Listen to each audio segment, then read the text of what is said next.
Press వాళ్ళు తీసుకుపోతారు, వాళ్ళ బండ్లలో తీసుకుపోతారు మీరు కావాలంటే. Thank you.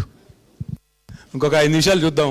ఇప్పుడు మమ్మల్ని ఫోన్ ఇయ్యారంటే ఆయన రాడంట, మరి ఏం చేయాలి మేము? లేదంటే మీ టీవీ స్టూడియోలలో పెట్టినా ఆడికన్నా వస్తాం. కనీసం మీరు టీవీ స్టూడియో అన్న డిసైడ్ చేయండి, అక్కడికి రావడానికైనా మేము సిద్ధం, లేదా అసెంబ్లీ అయినా సిద్ధం. Thank you.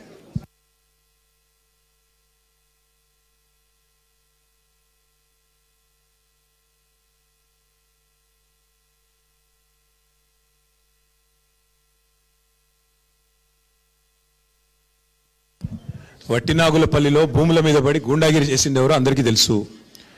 బాంబులు వెళ్తాయని డైలాగులు కొట్టి, తొడలు కొట్టి, జబ్బలు జరిచి చివరికి పారిపోయింది ఎవరో అందరికీ తెలుసు.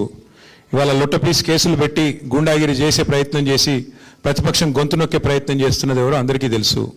ఎన్ని కేసులు పెట్టుకున్నా, మీరు ఎన్ని భూ కబ్జాలు చేసినా అన్నిటినీ కక్కించేది ఖాయం. ప్రభుత్వంలోకి వచ్చిన తర్వాత తప్పకుండా ఎవరెవరు అక్రమార్కులు 1 కోటి ఎకరాలు నిషేధిత జాబితాలో పెట్టిన వాళ్ళు ఎవరు, దాని వెనకాల జరుగుతున్న 30% లావాదేవీలు ఏంటి, ఇవన్నీ కూడా కక్కిచ్చే బాధ్యత. ఇవాళ బీజేపీ అండ చూసుకొని కాంగ్రెస్ మంత్రులు బీజేపీ అండ చూసుకొని చెలరేగిపోతూ ఉన్నారు. వాళ్ళ మీద ఈడీ దాడులు జరిగినా వాస్తవాలు బయటికి రావట్లేదు. అందుకే ఇష్టం వచ్చినట్టుగా మాట్లాడుతున్న మంత్రులు తప్పకుండా వారి అవినీతిని కక్కిచ్చే రోజులు కూడా దగ్గరలో ఉన్నాయి.